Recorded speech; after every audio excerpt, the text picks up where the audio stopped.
Hi and welcome. I'm Steve Martireno, and this is the Behavioral Corner. You're invited to hang with us as we discuss the ways we live today, the choices we make, the things we do, and how they affect our health and well-being. So you're on the corner, the Behavioral Corner.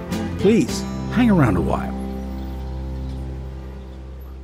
Hello, everybody. Welcome again to the Behavioral Corner. It's me again, hanging, Steve Martireno. What happens here on the Behavioral Corner is that we are fortunate in that it's a busy corner and really interesting people with, we hope, wonderful information about behavioral health. Stop by and share it with us. Behavioral health, it's a big, big topic. And so this is a podcast about everything that affects behavioral health. Today, we are very excited to bring you the first in what's going to be a series of episodes here on the corner devoted to the fentanyl crisis. Unless you've been living in a cave, you are aware that we are in the grip of a very long-standing and metastasizing opioid epidemic in this country. The introduction of fentanyl is just the latest aspect of this ongoing process. There is a standard narrative about that whole story of the opioid crisis. And as I said, fentanyl has added a exponentially more dangerous and tragic dimension to this. But something else larger needs to be explained. And that's what our guest is all about today. Michael Gray is among people who lost loved ones to the fentanyl epidemic. He, along with those other bereaved family members, formed something called the Fentanyl Awareness Coalition, of which he is founder and chairman. And as I said, he's here really to school us on what the current state of the crisis is vis-a-vis fentanyl. Michael Gray, thanks for joining us on the corner. We appreciate it. Thanks for having me here, Steve. Good to be here. How much of that did I get right? Pretty good. It's a pretty good intro. It sets us up for the conversation pretty well. Well, as I read up on the coalition and your work with regard to that, I'm struck by one thing immediately, and that is, although you are a group of bereaved parents for the most part, or family members, this is not, and you'll forgive me, anything like a pity party. I've interviewed a couple of the folks in this situation, and they are scrupulous in honoring and the memory of their deceased family members, but there's really not a lot of emphasis on the personal tragedy. Why is that important? I think it's very important. As you say, there's a narrative that's utterly incorrect that needs to be corrected at a national level. And if you want to get people to understand that new narrative, you have to bring them to the point of empathy. You have to make them empathize with the situation so they understand how it actually affects their own life. The problem when you get into the sad stories, and I don't get into the sad story, no interest in it. The problem with that is where I'm trying to bring about an empathetic response. When I give you my sad story, I get empathy's sort of nasty, low-life, low-class cousin called pity, right? And so when I tell you my sad story, you give me some pity. Well, that's a nice transaction completed. We both go back to our lives with nothing having changed. If I can reserve you from a pity response and keep your attention all the way to an empathetic response, i.e., this affects your life and your family, well, then I've changed you. I've made you a soldier in my army. So we're all about the empathy response. And sometimes I say it in a sort of a crass way. I'll say to a crowd of people, I'm not interested in your sympathy. Don't want your sympathy. You don't know me. You didn't know my daughter. Well, you're not grieving over her. You didn't know her. Never met her. She's a wonderful girl. And you want to hear all about how wonderful she is? Get me in another context and you'll hear hours and hours and hours of what a super wonderful person she was and is. But not here. Here we're about information and we're about people understanding the situation for what it is. So that's why the people in my coalition are always counseled we want to tell the stories because we want to relate it to your life because so many of our kids are just like your kids. But at the same time, the last thing we want is pity. So there you go. It's also, it would seem to me the central importance of the individual stories of loss are the circumstances surrounding them rather than the pain associated with it. Because that's, I think, where you'll get your empathetic response. Because what I come away with is it was for the longest time easy for a person like me to view the opioid crisis as something that will happen to someone else for different circumstances that won't affect me. What I'm understanding now is that fentanyl, almost like an airborne contagion, puts everyone at risk because of the way it is now spread through the illicit and counterfeit street drug world. Just a moment, Michael, to tell people what fentanyl is. Can you do that? Sure. Fentanyl is a synthetic version of what we call morphine. Okay. Morphine is a natural occurring chemical that exists in the poppy plant. It's been extracted for several hundred years, and it has various effects upon the body: pain suppression, cardiac and respiratory suppression. So therefore, it helps with coughs very nicely as well. In the pharma industry, we love synthetic chemistry. Synthetic chemistry simply means man-made. It means a chemical that doesn't exist in nature, and we can synthesize it through a process of synthesis where we mix different chemicals under certain reactive conditions and create new chemicals that don't exist in nature, novel chemicals. Pharma chemistry in general loves synthetic chemistry. Human beings love synthetic chemistry. Pharma likes it because instead of having to grow all these poppies and worry about yields and worry about the quality of the farm, or in some cases, they're looking at things that are abusive to the environment to go take out of the environment. So we love synthetic because it lets us make all we want whenever we want. So fentanyl was invented in 1959 by Paul Janssen of Janssen Pharmaceuticals in Belgium, and ultimately was acquired by Johnson & Johnson many years later. But he invented many, many things. Paul Janssen is one of the greatest minds ever in the world of drugs and pharmaceuticals. And he invented this stuff called fentanyl, which is a synthetic replicate of the natural drug morphine. And so that's where it came from, 1959. We love it. We can make as much as we want of it. We can make it from, there are 30 different recipes just to make base fentanyl before you get into all the analogs of fentanyl. So it's wonderful. We have lots of control over it. It's a fantastic medicine. It blocks pain beautifully. It's used by doctors in hospitals all the time because A, of its potency, and B, it's very fast metabolizing. So they can put you under quickly and bring you back quickly. It's very, very good. Doctors love it. It's very good in hospitals. Yeah, so that's why we invented it. That's why we love it. I should say the second reason we like synthetics is, in addition to the ability to make as much as we want at will, we also get the ability to do what's called analogging.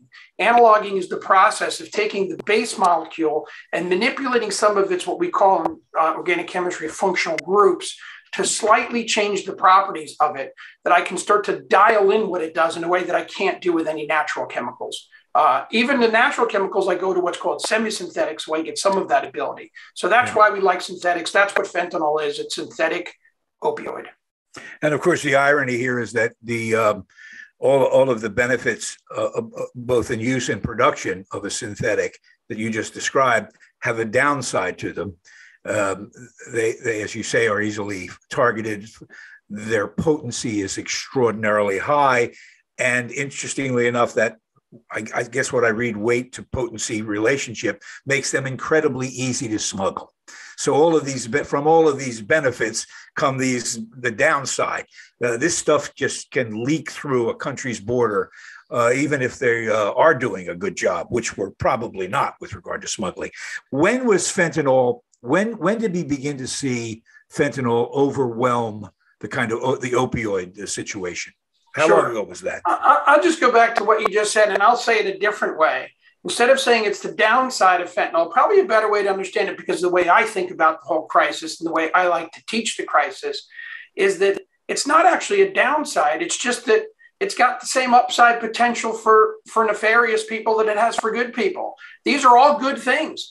I mean, fentanyl is such a miraculous windfall profit to drug traffickers. It's almost indescribable. No, what I meant was that it's easier to smuggle, right? Yes, but that's what I mean about just a different perspective. I think of drug trafficking as a business. And when we look at the solutions for it, that's the right way to think of it, because that's how it is. Not only is drug trafficking a business, it's the ultimate business. Why? Because it's all about profit motive. Nike's and Microsoft and Coca-Cola and these great brands always have these limits called ethical standards, moral standards, regulatory standards, legal standards. Drug traffickers have none of this. It's just pure profiting. This is the perfect moment, and you're the perfect guy to answer the question for me that I've had pretty much explained now, but I want to hear you explain it. You're absolutely right about it's a business. You're absolutely right that they are motivated on the same basis as any businessman is, and that's profit. Unlike Nike, which you talk about as an example, I couldn't understand why a businessman would sell a product that was killing his customers. Great question. Why were they doing this? So let's start with the fact that what did I just distinguish between Nike and drug traffickers? Nike has moral, ethical, legal, and regulatory limits that the drug trafficker has none of, right? So the first answer to your question is they simply don't care. They're depraved people, and they have a depraved indifference. So they don't care. Now let's get to their profit motive, and let's get to their business motive. Why would they kill a customer? Why would they sell a product that knowingly kills a customer? Well, there's been a term around since long before fentanyl called hot shot. They've always killed customers. It's good for business. Why? When someone is operating deep into addiction or substance use disorder, their whole brain is about getting that high. They have no sense of survival instinct at some point in that process. I don't speak to the addictions part of it. I deal in another part of the crisis. I have no expertise in addiction, but just by my observation of the people who I've been involved with these few years and see what addiction is all about and my close relationship to places like Retreat Behavioral Health, it seems to me that when someone's deep into an addictive pattern, the only thing they care about is the high. So if I'm a trafficker, what I can do is I kill someone occasionally, which makes my stuff look strong. So the people who only want a high and are willing to take the risk come a-flocking, right? And so what I do then is I bring business to myself. Did I kill people? Well, for everyone I kill, there's 6 more coming in the market. So they don't see that, right? One other element I would throw into that is that there is a difference. It's easy to look at the drug trafficking business as the ultimate business, right? The pure profit motive business without any moral, ethical, legal, or regulatory restraints. But there is a difference. By not being legal, they don't have the sense of industry that other businesses have, right? So let's say in the auto industry, everyone knows some basic safety issues that kill customers. You know, cars get into accidents. And the industry as an industry comes together to try to reduce those risks. These drug traffickers live on islands, right? They're not going to trade conferences to find out best practices, right? So what happens is, yeah, they're killing their customers, but in a very limited environment where they are, it's good for business. They're not losing their business because of it. And in the end, they're depraved people who don't care that that's the reality of what they're doing. Yeah, and I know you're not here to talk specifically about addiction, but a moment here to just point out the depravity of substance abuse disorder. You're right. I've heard stories of people with serious addictions who hear about fentanyl in the supply and are excited by the prospect. Oh, good. There's some good stuff on the streets. Right. And, you know, if you look at it, fentanyl, once again, the many benefits of fentanyl, it's the gift that keeps on giving. So one of the many benefits is we used to have to do a hot shot with rat poison. And now we don't have to anymore. Fentanyl builds in, and we'll get to that in a moment, how fentanyl builds in a death rate that's quite nice for the trafficker in bringing that business to himself because they know he's dealing in strong stuff. So the fentanyl is built in. I don't have to do anything. As natural process of what I mix, a certain portion of the people are going to die. Yeah, it's an interesting, it becomes in that context if it's, well, a murder weapon. Anyway, let's talk about, I think the jump off for your group and your message is, and we started with this, is that there needs to be a shift in the paradigm. Right. What's the shift? Okay. So I'm going to explain to you 3 facts that lead to the situation we're at today. And it starts with what I call the paradigm shift. What is a paradigm shift? I work in the world of science. I keep my mind very disciplined on science. Paradigm shift is a term invented by a physicist, Thomas Kuhn, at Stanford University in 1962 in his book, The Structure of Scientific Revolutions. And what he says of a paradigm shift is that when the paradigm has shifted, then all of my variables and all of my results go out the window. I have to think and operate in that new paradigm. One of life's few guarantees one of life's very few guarantees, like death and taxes, as they say, is that if I continue to do my scientific method under an old paradigm regime, when I know the paradigm is shifted, I will fail. By definition, every time. There is no way for me to get a successful result. So let's talk about the paradigm shift. For reasons that take about 2 hours for me to build up in my lecture series, I'll come to a point of what that paradigm shift is, but suffice it to say, all of this is documentable and it all works. I'm going to tell you the 10th step of a 10-step narrative that takes 3 hours. And what that is in 2013, the Chinese industry and government shipped fentanyl to America very suddenly in massive amounts. 2013, Chinese fentanyl. That's what happened. That's the paradigm shift. Those three terms add up to the paradigm shift. Now I'm going to explain why it's a paradigm shift and then what happened later to make it a whole lot worse. Okay? Why is it a paradigm shift? Because if you look at the history of drug death in America, it's incredibly stable, controlled, and predictable. We've never had a crisis, and we use that word very carefully not to offend anyone. We've never had a crisis of drug death in America from its beginnings in the early 20th century when we first passed the Controlled Substances Act because of things like opium and morphine, until 2014 when the death data started to show this paradigm shift of fentanyl from China in 2013. For that 100 or so years, it never went haywire. It never went off the rails. People talk about the epidemic. It really was not epidemic and it was not crisis. It was terrible and it was tragic. And certainly every family who lost a child, to them, it was a crisis because their child was alive yesterday and dead today. That's a crisis. But at a societal level, there was nothing crisis about drug death in America right up until and including the year 2014. It was controlled, it was stable, it was predictable. And all of the things we were doing to control it were helping to keep it controlled.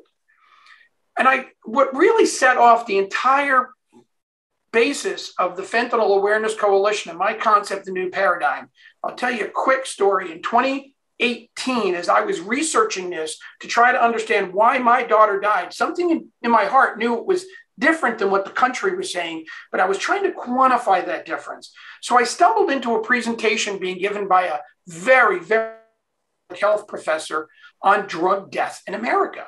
And his title was Predicting the Crisis. They asked him to predict where this is going in the year 2015. I watched this video in 2018 with 3 years of hindsight, and it gave me a very interesting perspective. So Dr. Burke from the University of Pittsburgh puts up this death database chart from 1979 to 2014. Now that's 2014 data. So 2013, the paradigm had shifted, but it's going to take a little while for that data to show it. So in 2014, we wouldn't have seen that yet. So he shows this data, and what he shows is that drug death in America is dead linear. It grows at this unbelievably linear rate. For people who don't work in science or mathematics, linear simply means that on an X and Y graph, for every point I go up in X, I go up one in Y. And so I get this 45-degree diagonal line as my plot. We call that linearity. Drug death in America from 1979 to 2014 was like 97% linear. It's almost unbelievable. It almost looks fake. It almost looked like he was making it up. It didn't look real because it's such randomized data. And if you think about everything we've done about the opioid crisis from 79 to 2014, heck, we've done everything. War on drugs, lock them all up, let them all out, swing the pendulum this way, swing the pendulum that way, create the DEA, create the ONDCP, MAT programs, rehabs, all. And none of that changed the line on the graph. None of it. Dead linear, boom, no matter what we did. And then what happened? And you can see these bumps in the scatter, yeah, I know. But it always pulled back to this long-term linear plot. So I'm watching this. Let me put you. So there was. This is it's going to sound harsh, perhaps, but it's true. There was, in spite of the fact this was terrible, an equilibrium to the situation. Absolutely an equilibrium. Good word. It was controlled. It was understandable. It was predictable. Okay. The antithesis of crisis. And then what happened? Then what happened with? So then Dr. Burke says, "I'm here to predict the crisis." Right? He says, "Why is it linear? I don't know why it's linear. Doesn't matter why it's linear. I know as a statistician, if random data that random is that linear for that long, then it's going to stay linear because there's something baked in that we don't know. Unless you change a variable, unless something changes. A paradigm. So what he says then is what's going to happen in the future? And he draws this dotted line off the end of a slope at the same slope. And he goes out to 2018 and he says, this is what's going to happen in 2018. And he says, I'll give you 2-to-1 odds. I'll give you 3-to-1 odds. This will happen in 2018. And you know what happened in 2018? 1.5 times what he predicted. So just 3 years later. And I'm watching this and I have this epiphany. If I were to go to him and say, oh, you're all wrong, you don't know what you're doing, he would have said, wait, you're being silly. Of course, I said 2-to-1 odds, 3-to-1 odds, that's what happened in 2018, unless the paradigm changed. Okay, paradigm.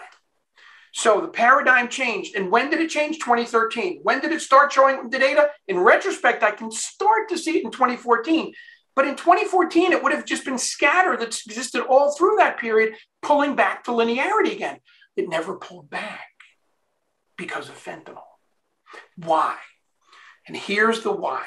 Because fentanyl's potency, people always talk about potency. They show the 3 jars, they show the penny with the few grains. What does that mean to anybody? Doctors love that potency. That's what it's all about. So that's nothing bad about that. The key to the potency is that the potency issue exists around a threshold or a tipping point. And that tipping point is the ability of a drug trafficker to mix it properly. When you talk about street heroin, quote unquote, AKA diacetylmorphine, if I take diacetylmorphine, which I want to get into the dozens of milligrams doses, I could even get into the hundreds of milligrams doses, okay? And if I want to do that, that's a 10-to-1 mix with a typical bag of drugs, 300 milligrams.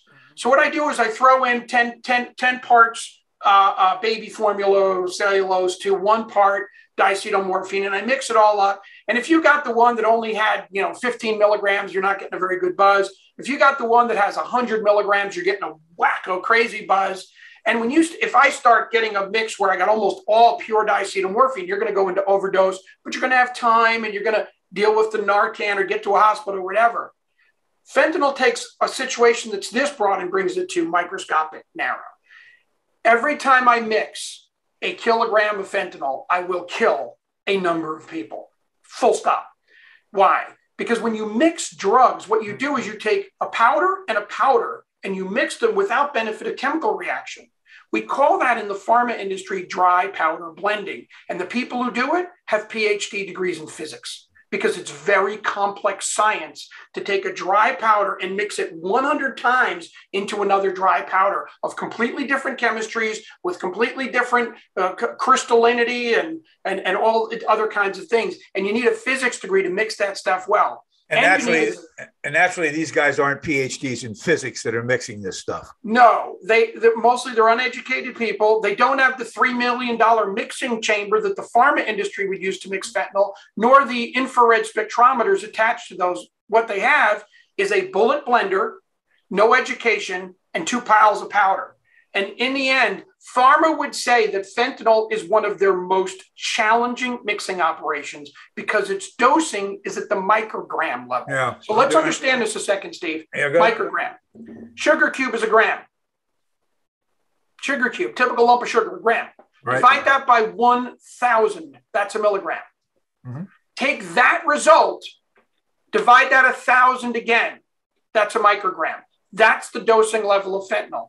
I got to put that in a 300 milligram bag. So picture a couple of crushed up Tylenol tablets, and I'm going to mix in micrograms, like a couple grains of salt and a couple extra grains, you die. Yeah.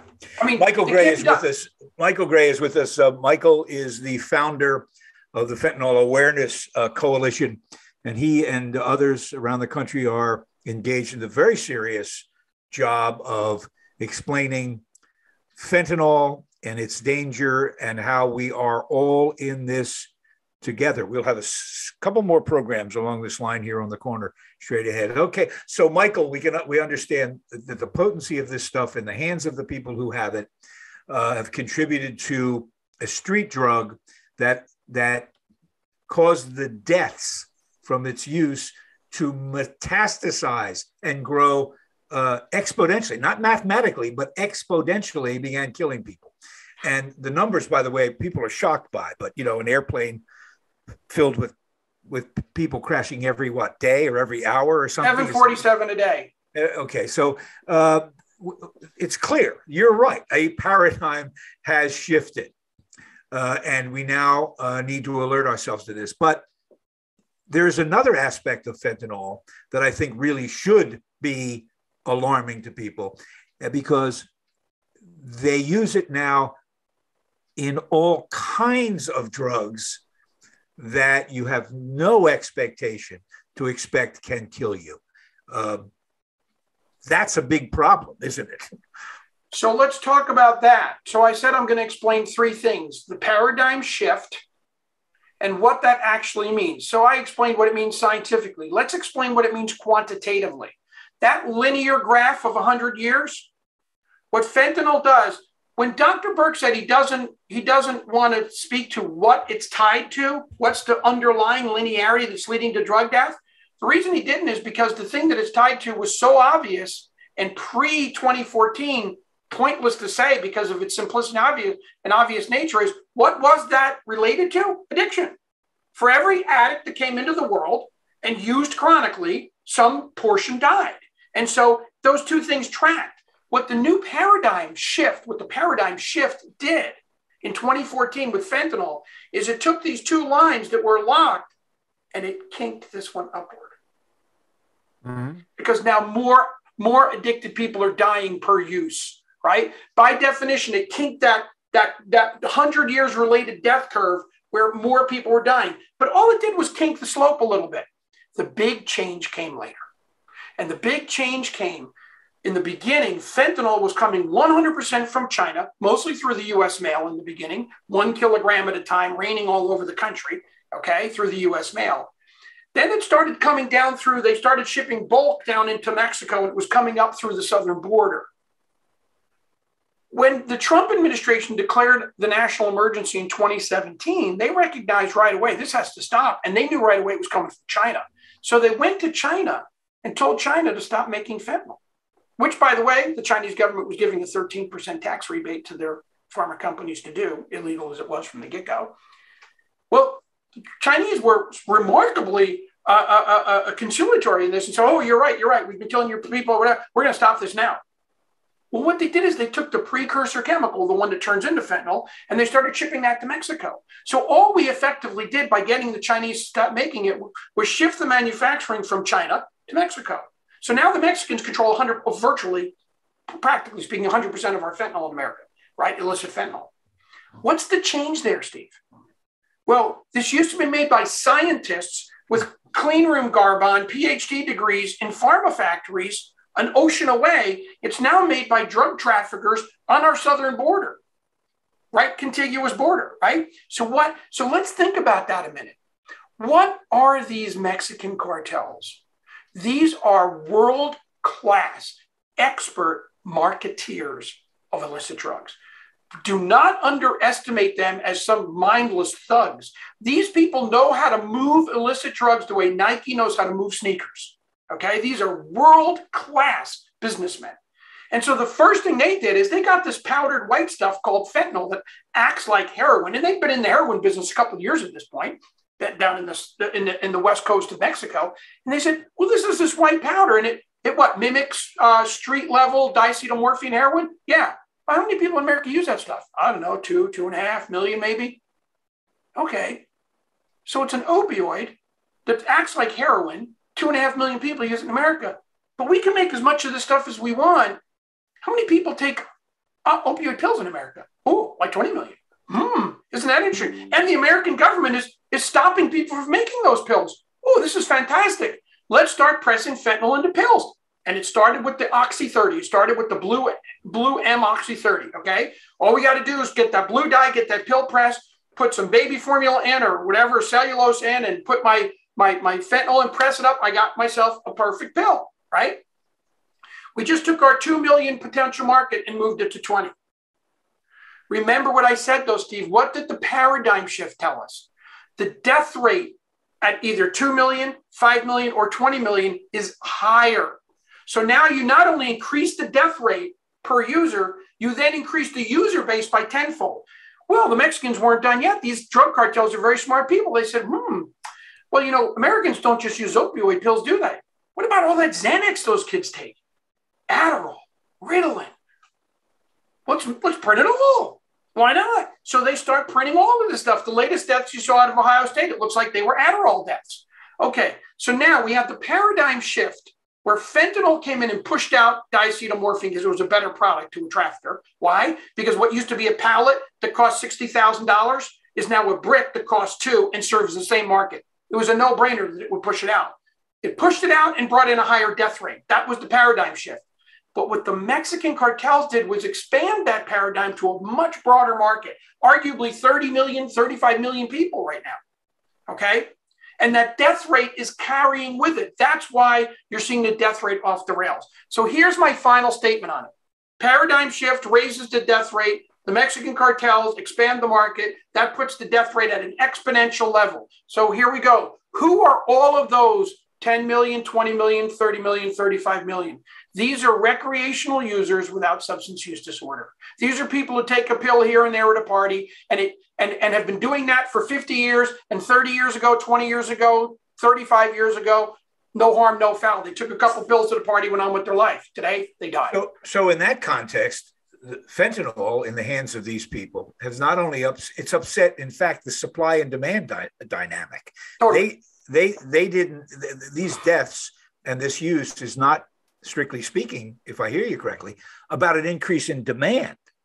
It's that people are taking a pill for one thing and winding up dead for another. Once again, if we know that drug death for 100 years was tied to addiction and never went up, we know that addiction does not go into crisis. It just doesn't, right? Now, you talk about a demand shift. People will say COVID caused a lot of extra addiction. Nothing causes extra addiction. You know what COVID caused? A lot of bored kids in America. Mm-hmm. So it increased probably the market, literally only the market of the non-addicted recreational user. I use the example, Steve. When I was in high school, I was a wrestler. I was an athlete. I didn't do any drugs. Never smoked marijuana. I've never smoked marijuana. I've never done any drugs. Okay. And it started as a kid. And it became a habit. It started as a kid because I was an athlete. It wasn't a moral choice on my part. I had lots of friends who snorted cocaine and smoked dope. I didn't care. It didn't mean anything to me. It wasn't a moral choice on my part not to do drugs. It was a choice that, and I joke about it, is I wasn't a good enough wrestler to smoke weed and still win. If I smoked pot, I'd get slaughtered, right? I wasn't good enough. But think about this. What if somebody had taken my sophomore and junior years wrestling away like we just did to American kids? What was I going to do with all my time in those 2 years that I spent working out 6 hours a day? What was I going to do with that time? Maybe I had to take a pill. So there's the demand. The demand increased in COVID because you had more bored kids. Addiction never goes up. So my final statement on everything I just told you about the paradigm shift and the move to pills and the expansion of the market, it all comes down to this. Despite popular opinion and everything the news says, we do not have an overdose crisis in America. We do not have an overdose crisis in America. We have a crisis of fentanyl poisoning, of people who are not using chronically and therefore are not overdosing. They are being deceptively poisoned when all they wanted to do was take one Adderall pill, which isn't going to hurt anyone, and they died for it. All right. And I understand, and I want you to make the point clear in case I'm confused, that when you say there is not an overdose crisis in America, there is a fentanyl poisoning crisis. Nowhere in there are you saying that there is not a need for substance abuse disorder treatment. Absolutely not. Okay. We need to do everything. Now, remember, Steve, substance abuse, I'm arguing, doesn't go into crisis, but it keeps getting worse. We have to keep fighting it. Everything we're doing keeps it on that linearity. Imagine what would happen if we took it all away. No, we have to do everything we're doing on substance use disorder and more. We still need to understand more because it shouldn't be unsolvable the way it's been. Okay. So I'm arguing do everything we're doing about addiction and more. The problem is we're doing nothing about the crisis part. About this shift. Yes. And Michael, we're taking crisis resource and crisis energy and applying it to the non-crisis part of the problem. The addiction needs all the resources it's got and then some. It doesn't need all the resource that we could be applying to the non-addicted user who's dying too to prevent their deaths. And yet we're doing nothing. As a country, we have yet to lift a finger to prevent my daughter's death tomorrow. Nothing. You know what? I'll give you one last statement on this, Steve. Yeah. When I start the Fentanyl Awareness Coalition, I don't know, some of the people, the kids were long-term addicts and stuff. We're not all about your victim child can't be an addict. This is how I say, here's my membership criteria. Is the following statement true about your child? If my child did exactly what he or she did, in exact manner they did it, in the year 2012, they'd be alive today. Every one of my coalition members, that's a positive answer. That's a disgrace. But I'll tell you the real disgrace. 5 years later. They're dead. 5 years later, if I say to them, if my child did exactly what they did in the exact manner that they did today, they die exactly the same because we've done nothing to prevent it. Michael, it's an extraordinary point of view. I mean, you make the case not only with passion, but with logic. And, you know what, it's like trying to turn around a gigantic steamship. Trying to turn them around takes some time. We don't have that time. So thank you for your efforts and the organization's efforts. Real quickly, somebody sitting home going, wow, this is a problem. What should I do? What should they do? What should they do? Is they should argue to their legislators, local and federal, and they should argue anywhere they can that what we need is a massive campaign of prevention against the non-addicted, non-SUD victim of the fentanyl crisis. There's only one thing we can do with those kids. We build another rehab. What's that doing for my daughter? Nothing. We put a new MAT treatment out there. What's that doing for my partner, Eddie Kobilis' son, who took one pill in his entire life? Nothing.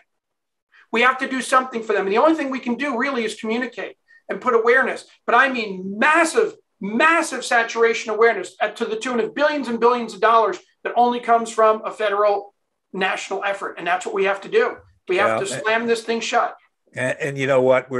This is going to sound ridiculous, and I admit that, but we're back to first principles here. Remember in the 80s when just say no was laughed off the stage as being ineffective. It may have been, it may now be still the same, but it is the answer. Young people got to know right now that there's no margin of error. If you don't know what you're ingesting, if you don't have absolute certainty about what it is, do not take it. There's no margin of error. Michael, I know that you've done this for years now. You are going to be at a event in Florida sponsored by Retreat Behavioral Health. I think that's on the 23rd of June. And we will have programs here, a couple more leading up to that. Thanks for joining us. This problem is obviously not going away anytime soon. We'd love to have you back as often as you would like. Thank you, Steve. Thank you for your time. And thank you all for your attention. By the way, if you've ever paid attention to a program, this is the one to pay attention to. And you can follow us on Facebook and subscribe to us and do all that nice stuff. The Behavioral Corner. We'll see you next time.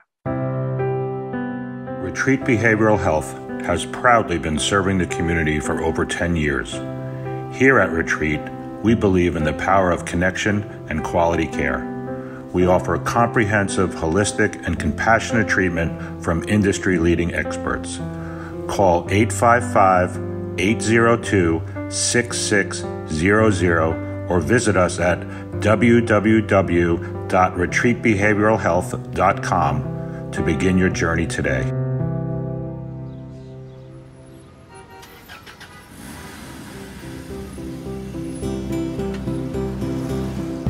That's it for now. And make us a habit, hanging out at the Behavioral Corner. And when we're not hanging, follow us on Facebook, Instagram, and Twitter on the Behavioral Corner.